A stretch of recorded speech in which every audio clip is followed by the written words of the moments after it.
Encre d'histoire, Plume et Voix, Alban de Maigret.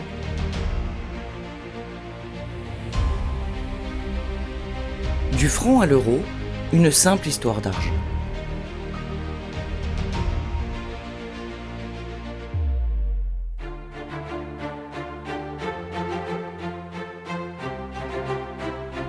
Nous avons été délivrés à plein de prisons, et sommes francs et délivrés à toujours.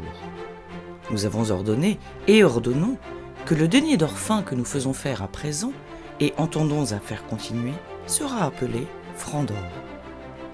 Par cette ordonnance du 5 décembre 1360, le roi Jean II le Bon crée une nouvelle monnaie, le franc, symbole de sa libération.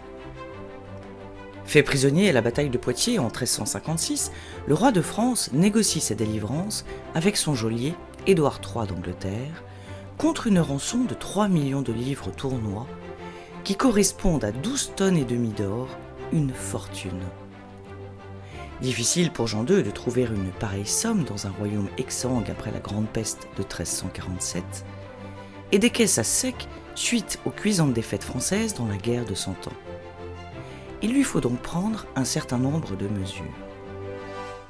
Pour commencer, il marie, ou plutôt vend sa fille, pour 600 000 livres à Jean Galéas Visconti, un seigneur de Milan dont le rang n'est pas digne d'une Valois. Ensuite, il met en place de nouvelles mesures fiscales. La gabelle, l'impôt sur ce sel si précieux au Moyen-Âge nécessaire à la conservation de la viande, est généralisé et tous les échanges sont imposés à 5%.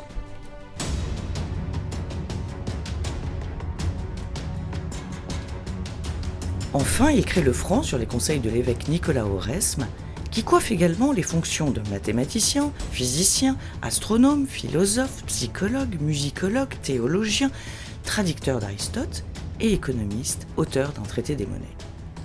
Celui que l'on appelle l'Einstein du XIVe siècle prône une monnaie stable à l'image de la puissance du roi, apte à concurrencer le fameux florin florentin qui depuis 1252 domine le marché européen. Rappelons qu'à l'époque, les monnaies s'échangent librement d'un pays à l'autre, leur valeur tenant à leur poids en or ou en argent. Le premier franc frappé à l'effigie du roi à cheval porte comme légende, je cite, « Ioannes Dei Gratia Francorum Rex » Jean, par la grâce de Dieu, roi des francs, pèse 3,88 grammes d'or et vaut 20 sous tournois ou une livre. Après la mort de Jean II, le franc à cheval est remplacé par le franc à pied. La création de la nouvelle monnaie stabilise un moment les finances bien appauvries par la dette du pays envers l'Angleterre. Plus qu'un franc succès, c'est la rançon du succès, c'est la rançon de la libération. Enfin, une libération provisoire, puisque Jean le Bon retourne en Angleterre comme prisonnier volontaire pour laver l'honneur d'otages, dont son fils Louis d'Anjou, à qui il lance avec son franc-parler bien connu « Vous avez blêmi l'honneur de votre lignage ». Le roi meurt à la prison de Londres en 1364, laissant à son successeur une France ruinée.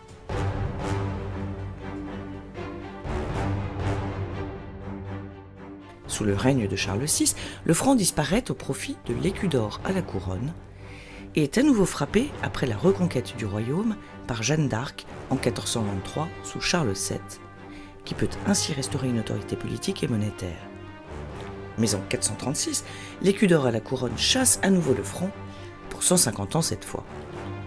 Henri III réinstaure un franc blanc en argent en 1575, mais sa frappe est interdite 11 ans plus tard par une déclaration royale, au profit de l'écu d'or au soleil de Charles VIII. Le franc a décidément bien du mal à s'imposer, même si dans le langage courant, on parle davantage de francs que de livres. Quelques demi et quarts de francs sont frappés jusqu'en 1641, au moment de la grande réforme monétaire menée par le surintendant des finances de Louis XIII, Claude de Bullion. L'afflux d'or, avec le pistolet espagnol, permet au roi de frapper une belle pièce en or à laquelle il donne son nom, le louis d'or. Sa version en argent est appelée écu et celle en cuivre, liard. Le système louis-écu-liard est la monnaie de règlement, tandis que le livre sous denier est une unité abstraite dite de compte. Un louis vaut 10 livres en 1640, un écu 60 sous, un liard 2 deniers tournois. Une livre vaut 20 sous ou 240 deniers, ce qui implique qu'un louis vaut 200 sous ou 2400 deniers, qu'un écu vaut 3000 livres ou 60 sous, qu'une livre vaut 120 liards, qu'un sou est un sou, mais que quand même, il y a de quoi y perdre son latin. Ce système, bien que complexe, perdure jusqu'à la Révolution.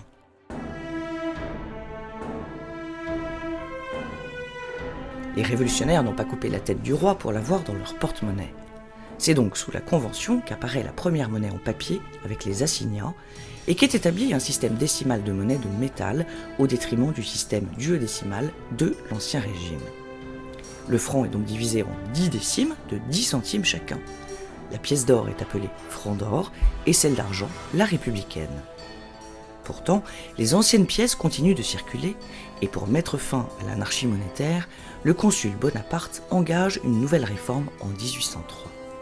Il crée sur la base d'un franc germinal en argent différentes pièces, dont le célèbre Napoléon en or, d'une valeur de 20 francs. La récente Banque de France supervise l'émission de la monnaie qui reste stable et forte jusqu'en 1914.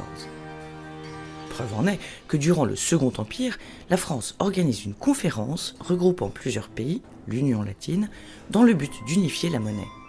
Cette première organisation monétaire internationale adopte le principe du franc germinal en 1865.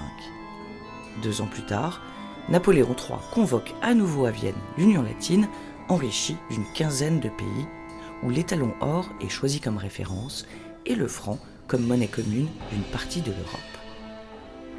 Durant la Troisième République, Raymond Poincaré est rappelé au pouvoir par une gauche qui mène la France à la banqueroute. Le simple retour au pouvoir de l'ancien président, nommé Poincaré la Confiance, stabilise le franc. Il impose le franc à 4 sous, qui met fin au franc germinal. La dévaluation à 80% de sa valeur de la monnaie est pour lui la seule alternative à la déflation et l'unique façon de sortir le pays de la crise financière qu'elle traverse. La crise de 1929 fragilise la stabilité financière rétablie et la défaite française de 1940 l'oblige à payer des sommes exorbitantes à l'Allemagne qui a par ailleurs instauré un taux de change très défavorable. À la Libération, la France, déjà couverte de dettes, se ruine encore avec les guerres d'indépendance. En 1958, le franc est placé sous la tutelle du Fonds monétaire international. Une réforme d'envergure s'impose. En 1960, le général de Gaulle crée le nouveau franc, qui vaut 100 anciens francs, et chacun se souvient pour l'avoir vécu ou entendu certaines confusions de sommes dans des conversations de salons de personnes âgées. Une valse à 1000 francs. Ce nouveau franc disparaît définitivement le 1er janvier 2002 au profit de l'euro, monnaie unique européenne, aux grandes dames de quelques nostalgiques. Certains jouent franc jeu et verbalisent encore leur désaccord à l'heure des blockchains, crypto-monnaies et autres bitcoins. L'expression un peu cash t'aurait pas dit balle devenant parfaitement surannée. C'est leur droit après tout, puisque comme le disait Oscar Wilde, si l'on a quelque chose de désagréable à dire, il vaut toujours mieux être franc.